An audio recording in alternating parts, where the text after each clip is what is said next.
Hi everyone, this is me again, Teacher Noy. Baka nagtataka na kayo sabihin nyo, iba-iba na lang ang ginagawa ko. Well, we're planning to be a jack of all trades, master of none. But the good thing about this is we can be able to explore different skills, talents, and hobbies, di ba? So hopefully you're going to enjoy this one. Welcome to another space where Teacher Noy plays. Well, this is a place where I am doing my business. If you are not familiar yet, I have a business and I call it this one. Makikita niyo siya dito. It's P-Boys and we are doing pastries and cakes. For this afternoon, I will be showing you how we are making our Lil Bets ensaymada. Kung tatanungin niyo ako how I was able to conceptualize, charot lang, hindi conceptualize, how I was able to learn how to bake Lil Bets ensaymada or the classic, hulog, or the classic ensaymada, isa po akong hindi pa dito nga tayo para mas nakikita. Isa po akong estudyante na hindi pa gumagraduate sa YouTube University. So we are very privileged in our time and age today because what we want to learn, we can just search it sa YouTube and we can see a private teacher without paying them to teach us what we are going to do. And tingnan nyo because of that, I was able to recreate the recipe. Syempre may mga minor twitching tayo para naman kakaiba ang recipe natin. And I was able to sell a lot of Lil Bets ensaymada. Di ba? Since opening, nakapagbenta na po kami ng almost 300 pieces ng Lil Bets ensaymada. Shout out sa endorser ng Lil Bets ensaymada. My mother, of course. Kasi siya talaga ang inspiration. Kasama ko siya lagi when it comes to doing the Lil Bets ensaymada. It just happened today that she's not with me because hapon niya yun and she's doing an errand. Pero when it comes to packing and doing, meron nga kami, may joke nga ako kay mami pero hindi ko pwedeng i-joke sa kanya at hindi ko rin pwedeng sabihin sa inyo dito. Pero when it comes to packing and of course, making sure that our Lil Bets ensaymada is safe for your consumption, it's my mother's duty. Responsibility niya na yun. Just don't ask me how much her salary is kasi medyo lately free pa.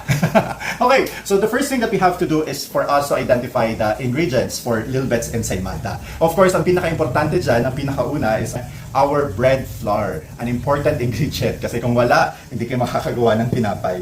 Meron din tayo ng salt, which is important. And of course, yeast para umalsa. Then I have sugar para meron namang tamis. Importante din po ang ating butter. Ang tip po natin when it comes to using yung butter, huwag niyo pong itatapon yung pinaglalagyan because later on, sa mga ensaymada molder, gagamitin niyo po ito para hindi po dumikit ang ating ensaymada. We also have eggs here na nakalimutan ko pang paghiwalayin because isa-separate natin ang eggs kasi ang kailangan lang sa ensaymada ay egg white. Joke lang. Okay, so ang kailangan lang sa ensaymada ay egg yolk. Okay? But others, they are also adding 2 whole eggs para maging fluffy ang kanilang ensaymada. So let's start doing our ensaymada. Ang gagawin ko muna, I'll be putting the yeast. At syempre pala, bago ko nakakalimutan ko. Okay, nakapaglagay na pala ako dito sa ating mixing bowl ng water. Ito. Okay? So ilalagay natin ang ating yeast. Make sure that the yeast that you're going to use is a dry yeast. Kasi pag hindi siya dry, di wet siya. Diba? Then, let's put the sugar. Okay? Kailangan din na ilagay natin ang ating sugar. Ilagay na natin dito yung mga ingredients natin like the sugar, mga first batch ng ingredients na kailangan nang ilagay dito.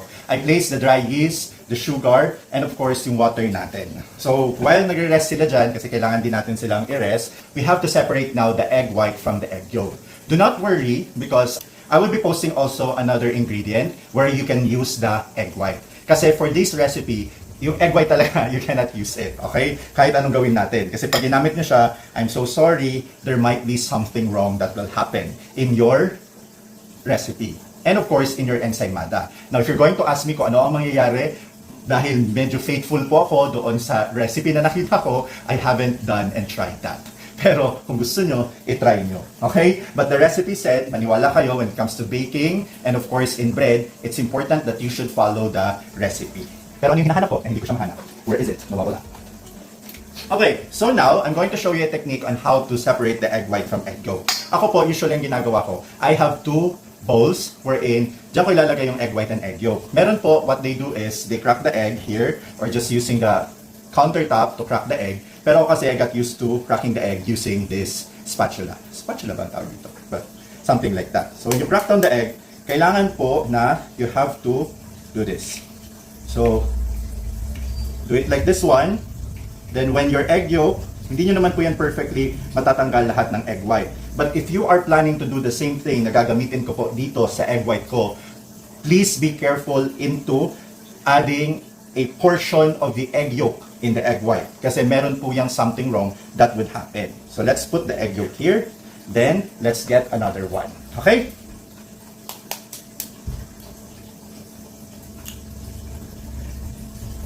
You put again here, here, and here, and here. Then, put again your egg white, and not egg white, the egg yolk. Mali-mali naman to nagtuturong to.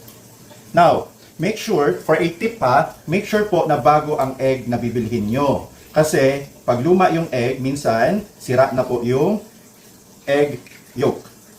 At pag sira ang egg yolk, mahirap po siyang separate.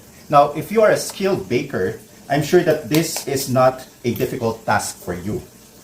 Hindi ko lang alam sa iba if they are skilled. Now, if you have a if you have an easier tip on how to do this, I hope that you can write it down in the comment section so that I will know how can I make my work faster. Kasi minsan, dito talaga tayo medyo umabagal. Okay? For this recipe, I will be needing 6 times 2 is 12. 12 egg yolk, then 12 egg yolk, medyo mahina tayo sa math. 12 egg yolk and 4 whole eggs. Ibig sabihin, yung hindi po na-separate yung egg white. So kung wala po tayong plano na gamitin yung egg white, sayang naman po. Kasi meron pa kayong pwedeng maggamitan dyan. You can use this if you know how to make puto, if you know how to make braso de Mercedes.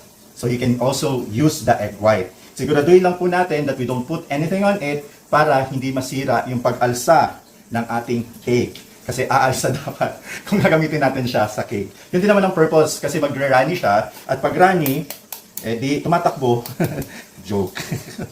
Di ba ang walin yung joke pag runny? So, nakikita ko ng paghihirap. Okay? But there are other people, this is nice kasi the kind of eggs na binili ni mommy, si mommy talaga ang tagabili ng egg, ay maganda pa. Pag hindi maganda yung egg, diyan na po tayo mamomroblema. That's where the problem will be. Okay? Now, here, okay lang po yan. Then put it there. So let's count the eggs. We have 1, 2, 3, 4, 5, 6, 7, 8. Hala, are we getting there? Medyo matagal pa rin tayo, diba? Pero yun, let's just crack the egg. Now, pag na-crack na natin siya, make sure lang natin na buo si egg yolk. Kasi kung hindi siya buo, yan.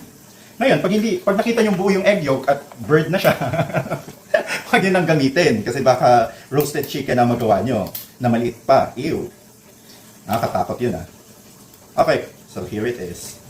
So we are in our, oh my goodness, that's what I am telling you. That you should not let it happen. Buti na lang, hindi siya nakapunta dito sa iniingatan natin kasi I won't be able to do the next recipe if I am already in my 1, 2, 3, 4, 5, 6, 7, 8, 9, 10. I'm already in my 10th egg. Tapos pag nalagyan siya ng egg yolk, I do not know what will happen to me.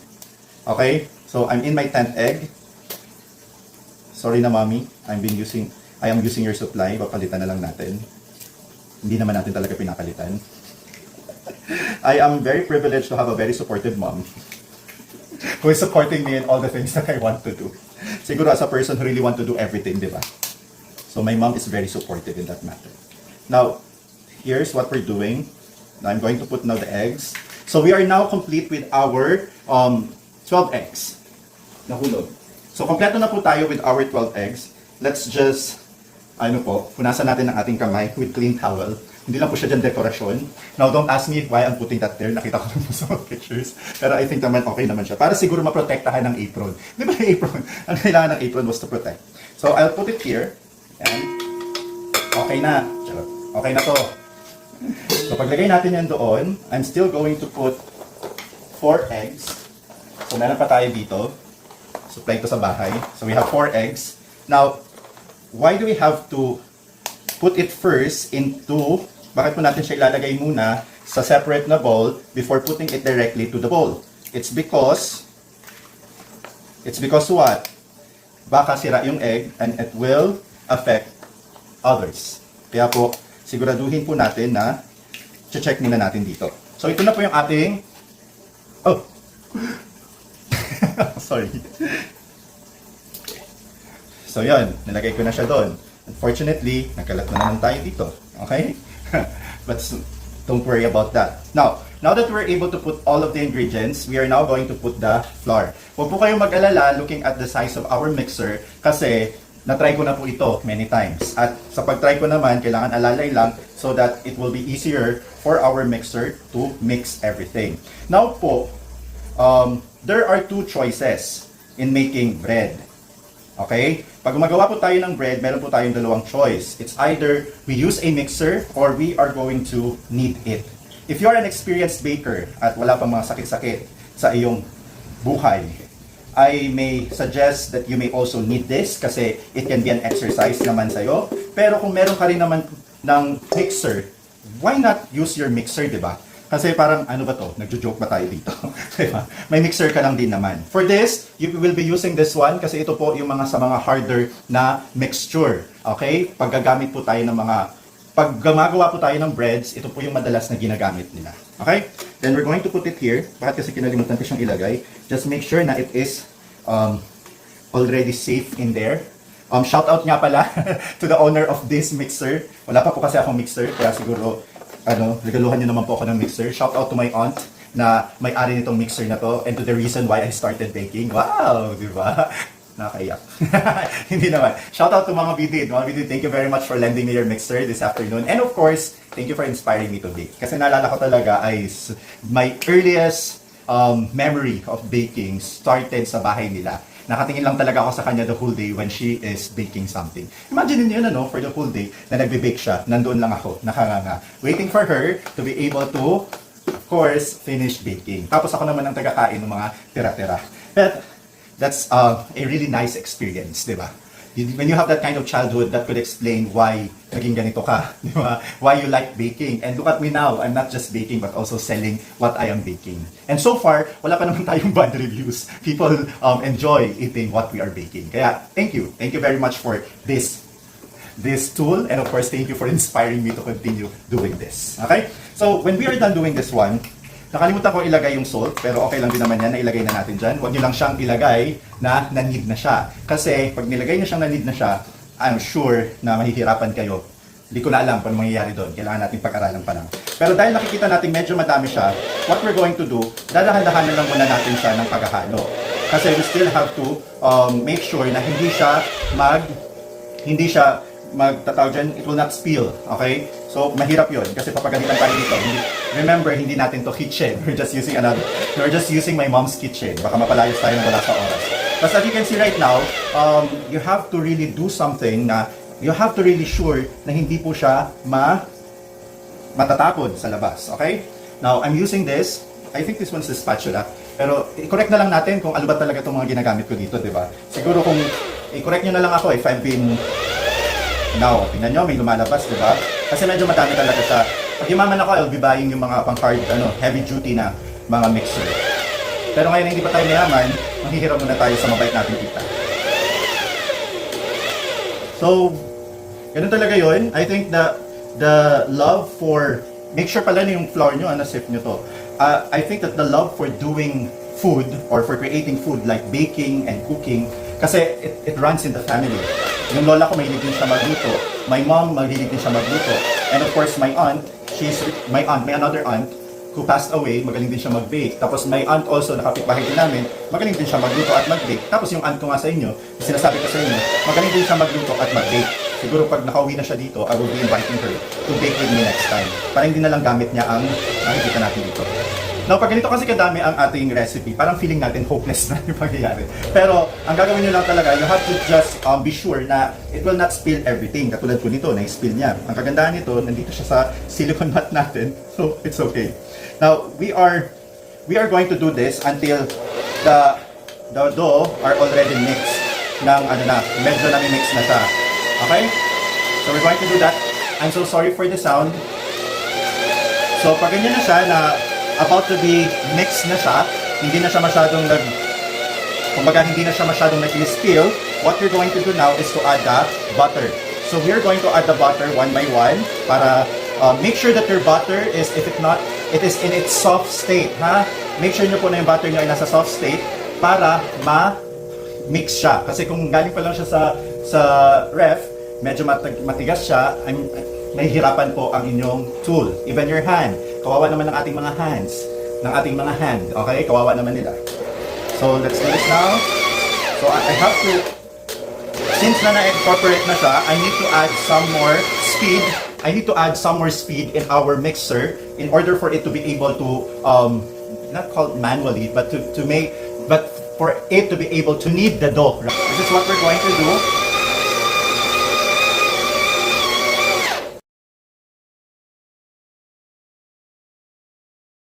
If the one doing this is my mom, she will not allow this to happen. Pero this is needed also. This one is needed pag meron po tayong lalagyan mamaya with our molder. So make sure that you are going to, that my mom is here already. Already here in the mixing part of our dough. So what you're going to do, once I start mixing this, you're going to mix this for 12 minutes. Okay? Dun sa napanood kong YouTube video, shout out kay Chef RV. Was it Chef RV? But then, shout out sa your chef because you have given me the recipe that I can use para dito sa video na to. Di ba very inspiring si chef kasi nakakuha ko ng mga recipe sa kanya. But from the YouTube video that I've seen, if you're going to use the mixer, you only need 12 minutes for it to knead. But you have to check it kasi meron pa ding mga indication that you have to look at after 12 minutes. Set for example, kung meron na siyang para mga white spot, it means that the gluten built up. So it means that it is now ready to rest for another set of hours, which I'm going to explain to you later. Pero if you are kneading, pag nag-knead ka, bang, cheng, cheng, cheng, bang, diba? So medyo mahirap yung kneading, but when you're doing the kneading part, you need to have at least 15 minutes to do that to ensure that everything is well incorporated. Ganun ba yung term na yun? Or to ensure that everything is mixed together. Lahat sila ay nakamix na and they are ready for the next phase of our ensaymada. Again, this recipe is easy, but doing this requires patience. Meron ba tayo nun? Meron, syempre. Okay? So, let the 12 minutes start.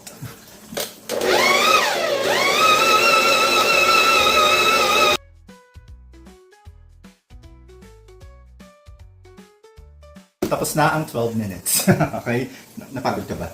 Dahil tapos na ang 12 minutes, we have to stop na ang ating pag-knead. You have to check muna if ito ba ay na-knead ng maayos ng ating mixer.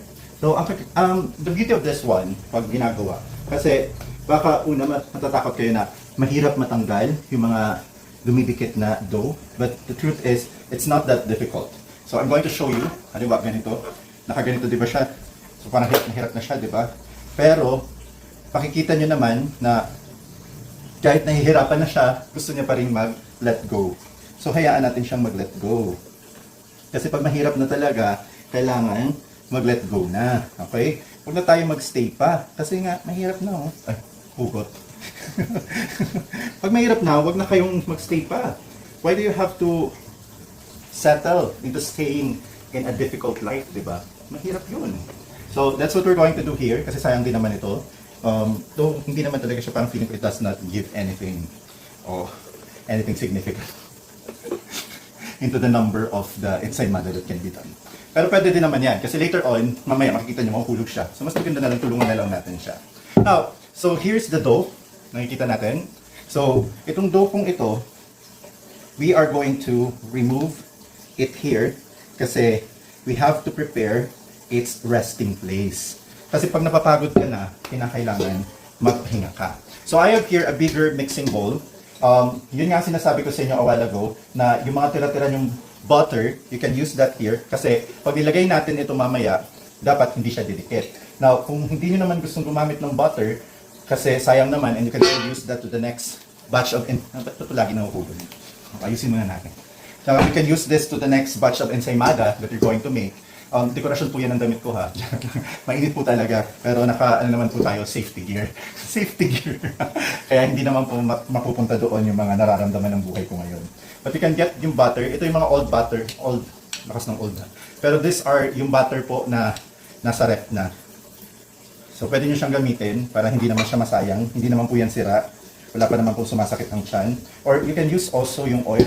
Kung oil ang gusto nyo gamitin, pwede din naman yun. I-grease nyo po yung inyong mixing bowl. Grease it nang wala ng tomorrow. And when it's greased already, we are going to transfer this one. Ito transfer na natin siya. Now, you can see already in your butter na meron na siyang, dyan, it has the gluten na kailangan para sa prosesong kanyang pagdadaan. So, pag meron siyang ganun, di masaya, di ba? Kung wala, o di ulit. Kung wala, wala. Kung meron, di ba? Ganun lang. That's what you have to do. Now, I have here a scraper.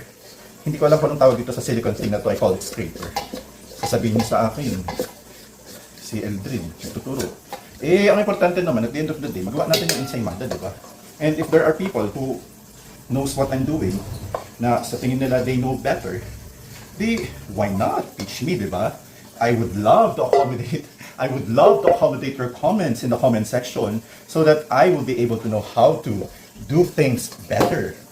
Kesa I am thinking, ngayon ang feeling ko, what I'm doing is the best. Kasi so far, so good, di ba? So if I can do something about this, then to improve what I'm doing right now, then you can.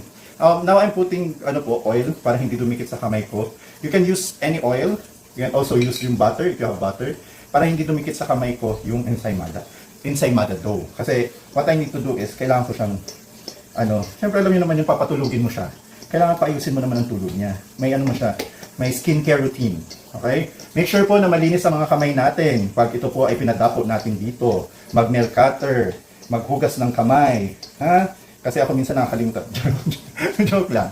Kasi importante po na ginagawa po natin 'yon. Okay? So we can put also butter po dito para mamaya, kung lumaki man siya ng lumaki, hindi siya didikit. And, okay? So that's it.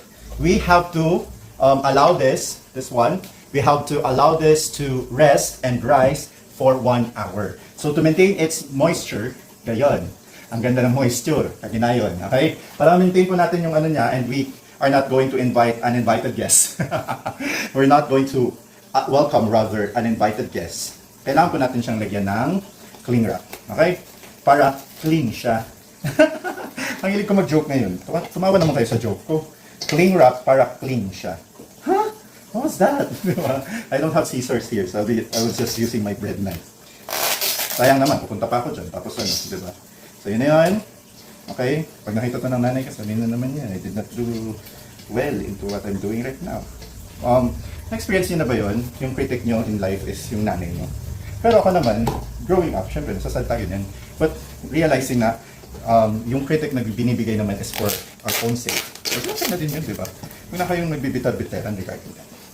Okay, so we're going to let it rest for an hour so that it will rise. Then later on, I will show you how you're going to put it into the ensaymada butter. Okay, just stay here. Siguro for sure, magpa-fast forward tayo para makita nyo. But that's it. Let's allow it to wait there, wait lang, and rise for an hour. Resting time na ngayon, baby. Di ba? Buti pa siya, nagre-rest. Tayo hindi nagre-rest. Muna siya lang ganito para, voila, mamaya, jorong. Mamaya, you will say, wow, there's a magic, di ba? Pero medyo nagiging magulo na tayo. Yan, I'll put it there. Okay, let's let this baby rest for a while kasi pag ang mga bata ay pinapatulog ng hapon, lumalaki sila. Let's count. 1, 2, 3. 1 hour. After 1 hour, let's check.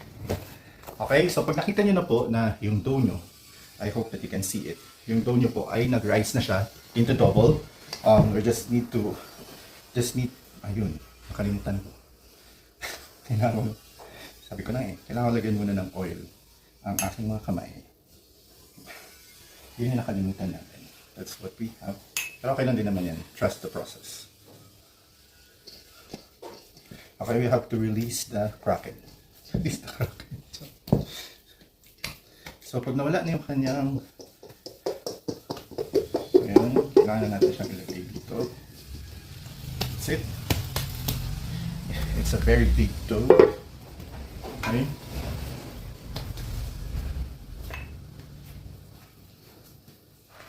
So maganda rin if we're going to use silicone kasi hindi siya dumidikit.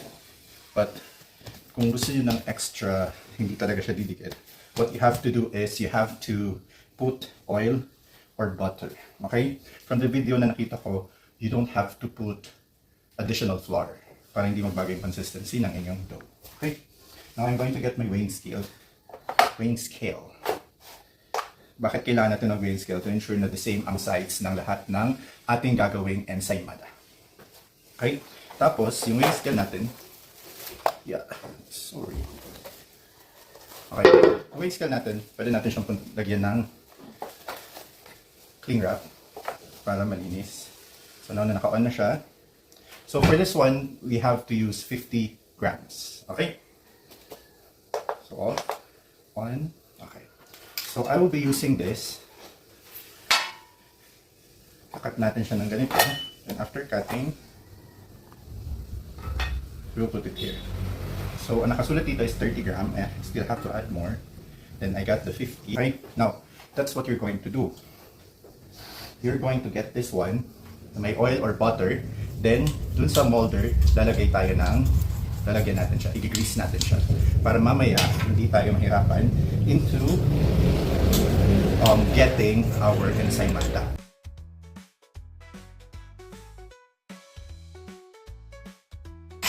Okay, in the recipe that I showed you, or what we're doing right now, you can make 60 ensaymadas.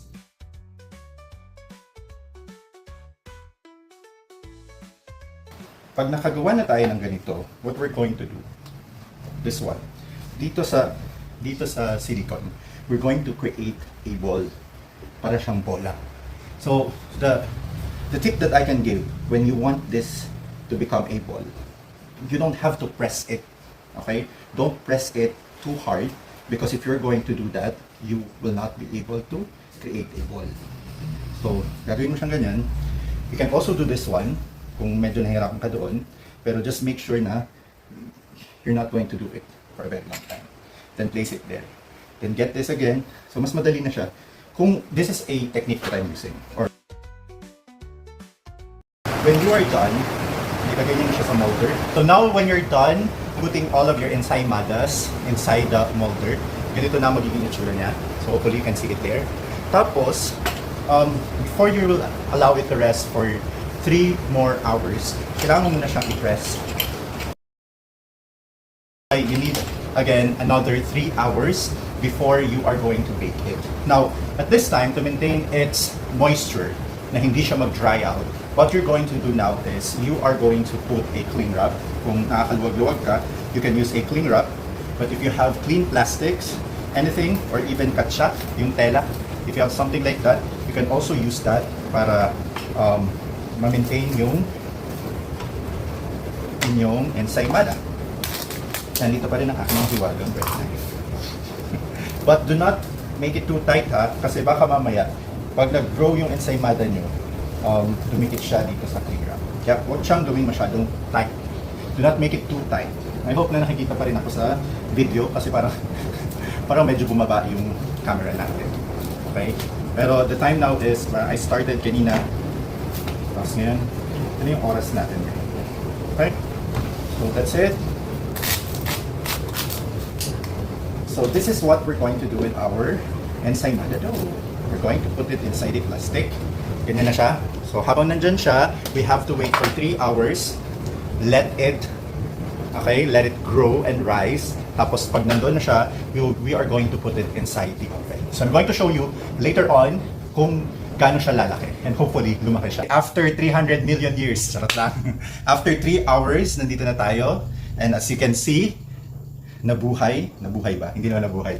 Iba talaga pag kumpleto ang 8 hours of sleep.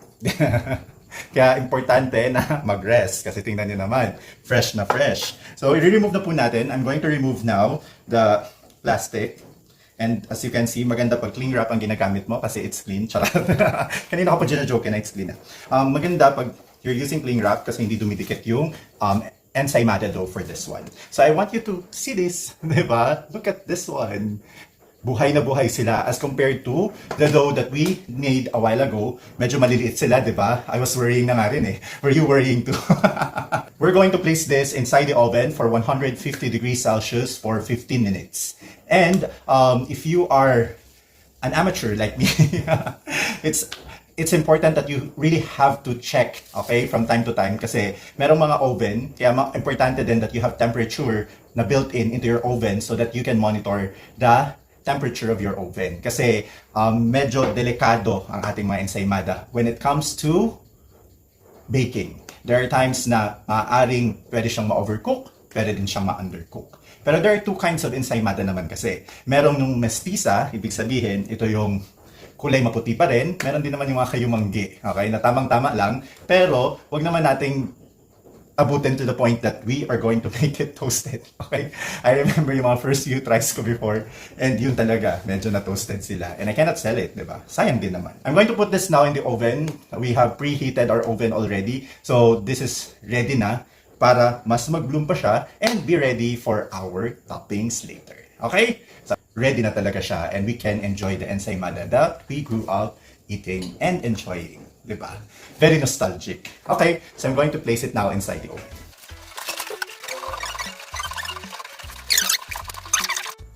Okay, so while we're waiting for our ensaymada to be baked, we are going to make now our buttercream, which we are going to put on top of our ensaymada. Okay, so for an extra challenge in this vlog, if a while ago I've been using the mixer to do the hard work because it's easier for the mixer to finish the work fast. Now I'm going to show you, since we're just waiting for our ensaymada to be baked, I am going to show you how to manually, okay, whip our buttercream. Can you imagine that? So this one, it needs that, but I don't have that. Okay, but we're going to use some of our strength and muscles for this one. So for this one, we need to have a buttercream. So I'm going to put the buttercream here. Make sure that the buttercream is already soft. So you have already placed it out of the fridge so that it's easier to whip. Okay? So you have to place the buttercream here in the mixing bowl. Again, the buttercream should be soft or in the room temperature in order for it to be easily whipped.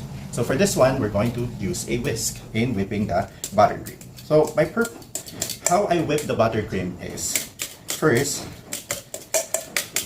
I smash it, and you'll be able to know that it's easier to be whipped now because you can easily smash the buttercream. Okay? So you smash the buttercream, then start whipping it. Okay? At first, you'll feel like there's no progress happening.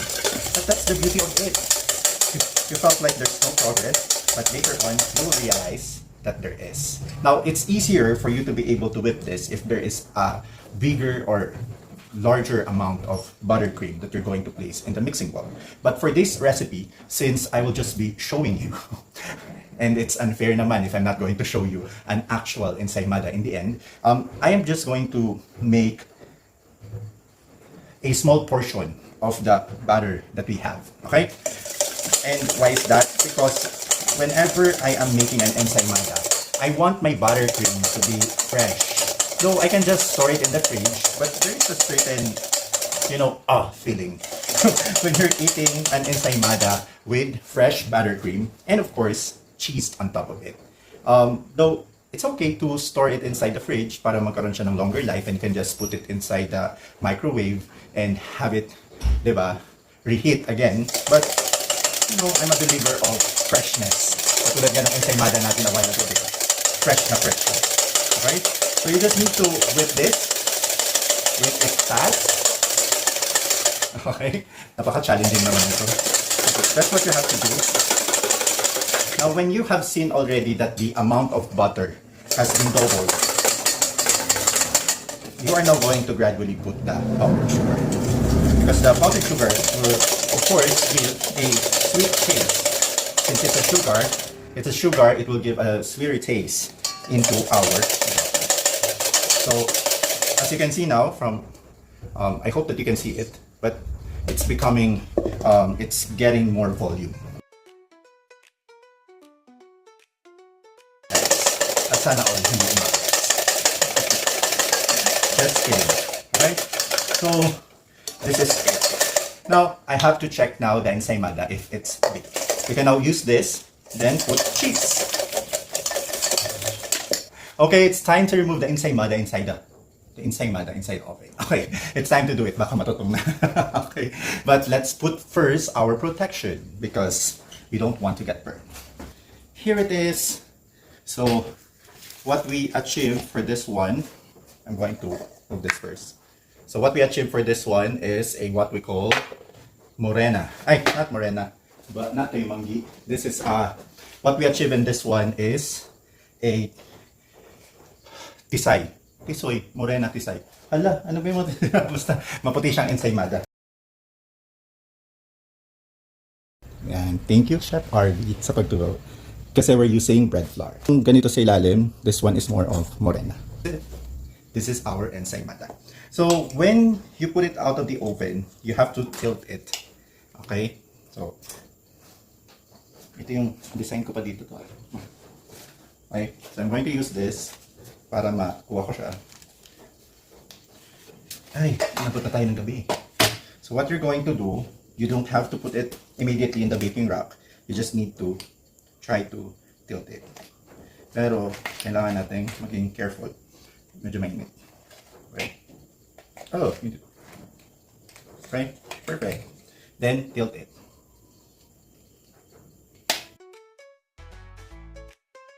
We're now in the last part. Okay, so we're now in the last stage of our ensaymada baking. Medyo matagal talaga ang paggawa ng ensaymada and of course the preparation. Pero one thing that you really need in order for you to finish and do something like this is of course, do not give up kasi we're already done. And be patient. Okay? Dapat maging mapagpasensya tayo. So I have here 3 examples that I'm going to show to you. Hopefully that you're going to see it. Okay. Punta na lang ako dun later. So, what we're going to do, we're going to get our spatula. Then we're going to okay. Medyo anong get up natin yun. Okay. So when we get our spatula, we can put this on top. Make sure that you're going to put generously kasi this will make your ensaymada taste good. Why? I don't know. Just kidding. So, generous dapat yung paglalagay nyo. Kasi this will give the flavor or taste to your ensaymada. Kasi naturally, your ensaymada is not so sweet. Hindi rin naman siya ganun ka salty. Okay? So, kumbaga, you have the looks, this will give you the personality. Diba? So, dapat meron tayong personality. Now, for the sake of this video, para matapos na kasi napapagod. Joke lang. For the sake of this video, hindi pa siya masyadong malamig. But make sure that it's already, hindi naman siya already cold. You can put it already in the baking rack para malamig na siya, and when it's cold already, hindi magme-melt yung buttercream. Okay? Pero this is okay already. The taste of the buttercream will stay there. The sweetness is already there. Then, of course, we are going to put our favorite. Okay? What makes ensaymada? The cheese. Okay? Yung overload ng cheese should be in the ensaymada.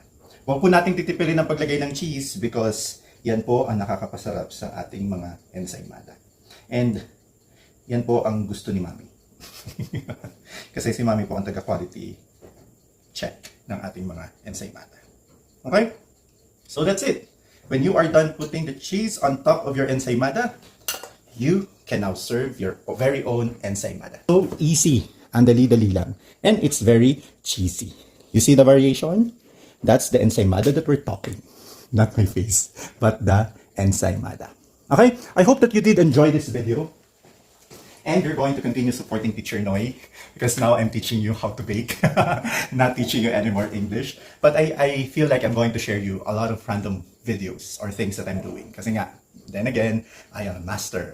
Charot lang. I am a jack of all trades. Then, of course, special thanks also sa main recipe source ng video na to, si Chef Arby, if I'm not mistaken with the name. Thank you very much because I was able to use this and of course, pinagkakitaan na rin natin ngayon. Okay? And hopefully, you will be able to sell your very own ensaymada. Sabi nga ni Chef Arby, tinuro lang sa atin ay yung basic, but you can still add more twist sa inyong ensaymada and you can sell it and make it your own. Diba? Thank you very much for watching this video. Let's try now our ensaymada. Try na natin. Then you open. Nakikita ba? Ay, hindi. Okay, so that's it. It's fluffy inside. There you go. Let's taste. Perfect. Siyempre gawa ko. Perfect to. Bye everyone.